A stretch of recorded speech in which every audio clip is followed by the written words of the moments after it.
Footage from 1970 shows Jane Elliott telling third graders eye colour decided who was smarter.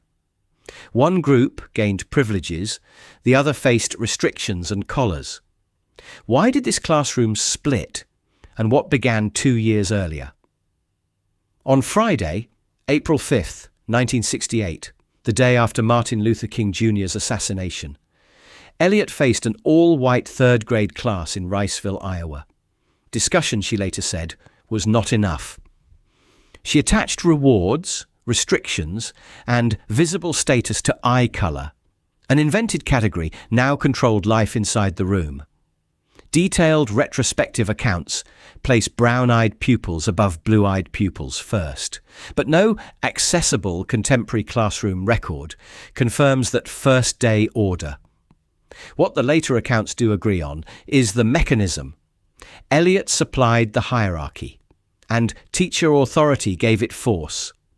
One group received approval and privileges. The other faced restrictions, separation and criticism. Later accounts describe limits on play and ordinary facilities, plus a visible marker for the lower status group. These are retrospective details from 1968. The collars seen on film belong to the separate 1970 class. The moment rewards and punishment attached to the label, it stopped behaving like a harmless classroom game. Pupils began using the category against one another. Later reporting describes favoured children correcting, excluding, and insulting classmates placed below them. A mistake could now be explained by eye colour, because the teacher had made eye colour the room's official measure of worth. Then school ended. The hierarchy did not reverse the next morning. The first phase ran on Friday. On Monday, Elliott switched the groups. Pupils who had occupied the favoured position were placed below. Those who had carried lower status moved above.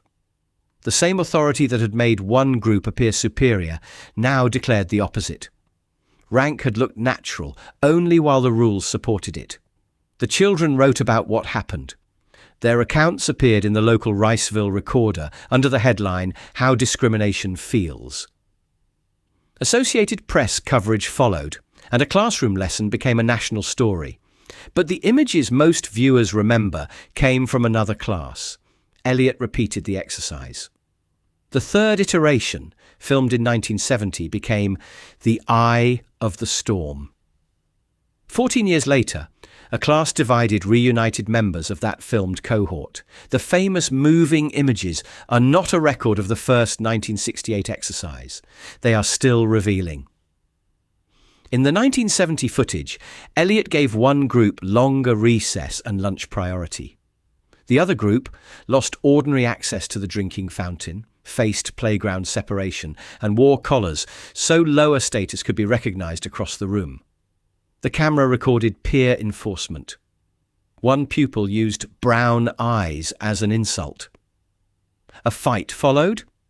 Another child said the treatment made them feel they did not want to try. The invented category now shaped exclusion, effort, and conflict inside the room. Then came the performance claim that helped make the exercise famous. Elliott used a phonics card pack. She reported that one group took 5.5 minutes while placed below, then 2.5 minutes after becoming the superior group. The question has now changed. The footage shows performance and behaviour shifting inside Elliott's hierarchy. But what can that demonstration prove? And what did the camera make viewers believe? It does not measure intelligence. The footage provides no neutral comparison, blinded observer or controlled design capable of separating assigned status from expectation, practice, distress, or the presence of cameras. It shows what changed inside one teacher-controlled demonstration. It also cannot reproduce the history, structure, or lived consequences of anti-black racism. Elliott built a temporary hierarchy in a white Iowa classroom. That could expose how rules make arbitrary difference consequential. It could not reproduce generations of law, violence, exclusion, and material inequality.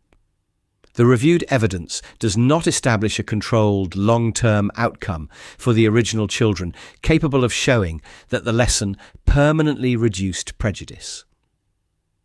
Earlier child research was later described as methodologically too weak for clear interpretation.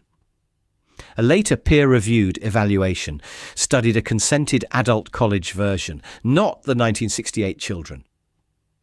Some reported attitudes were more positive several weeks later, especially toward Asian American and Latino or Latina people.